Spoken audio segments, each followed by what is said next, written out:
Low. By Charles Hoyfort. Part 1, Chapter 3a. The subject of reported falls from the sky of an edible substance in Asia Minor is confused because reports have been upon two kinds of substances. It seems that the sugar-like kind cannot be accepted. In July 1927, the Hebrew University of Jerusalem sent an expedition to the Sinai Peninsula to investigate reported showers of manna. See the New York Times, December 4, 1927. Members of the expedition found what they called manna upon leaves of tamarisk tress, and on the ground underneath, and explained that it was secreted by insects.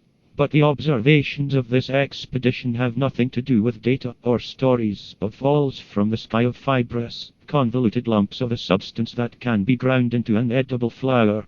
A dozen times since early in the 19th century, and I have no definitely dated data upon still early occurrence, have been reported showers of manna in Asia Minor.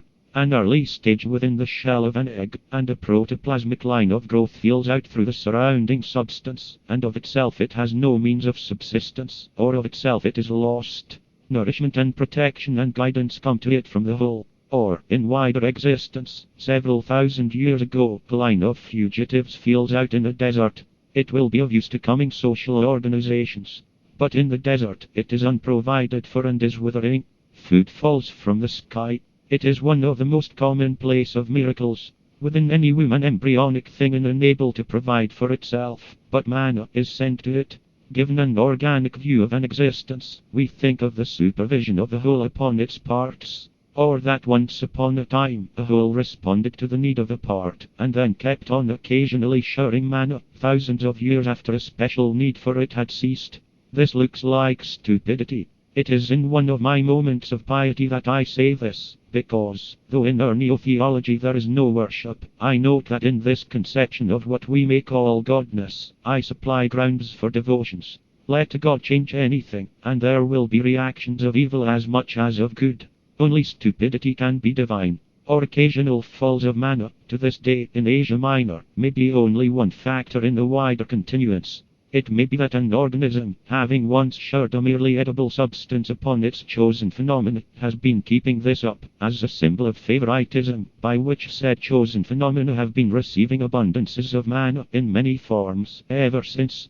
The substance that occasionally falls from the sky in Asia Minor, comes from far away. The occurrences are far apart in time, and always the substance is unknown where it falls, and its edibleness is sometimes found out by the sight of sheep eating it. Then it is gathered and sold in the markets. We are told that it has been identified as a terrestrial product. We are told that these showers are aggregations of Lecandra esculenta, a lichen that grows plentifully in Algeria. We are told that whirlwinds catch up these lichens, lying loose, or easily detachable, on the ground. But note this, there have been no such reported showers in Algeria. There have been no such reported showers in places between Algeria and Asia Minor. The nearest similarity that I can think of is of tumbleweeds in the western states, though tumbleweeds are much larger. Well, then, new growths of them, when they are not much larger. But I have never heard of the shower of tumbleweeds. Probably the things are often carried far by whirlwinds, but only scoot along the ground.